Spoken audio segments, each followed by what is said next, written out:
புத்ரா ஹைட்ஸில் எரிவாயு குழாய் தீ விபத்தில் பாதிக்கப்பட்ட வீடுகளுக்கு 1 மாத மின்சார கட்டணத்தில் 100 விழுக்காடு கழிவு வழங்கப்படும் என்று மின்சார வாரியமான தனாகா நேஷனல் பெர்ஹாட் அறிவித்துள்ளது.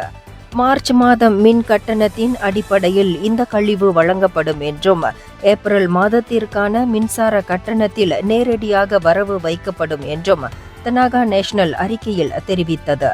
பாதிக்கப்பட்ட வீடுகளில் உள்ள மின் இணைப்பு அமைப்பை முழுமையாக ஆய்வு செய்து பயன்பாட்டிற்கு பாதுகாப்பாகவும் குடியிருப்பாளர்களுக்கு ஆபத்தை ஏற்படுத்தாமலும் இருப்பதை உறுதி செய்வதற்காக தொடர்புடைய அதிகாரிகள் மற்றும் பதிவு செய்யப்பட்ட குத்தகையாளர்களுடன் தனாகா நேஷனல் இணைந்து செயல்படும்.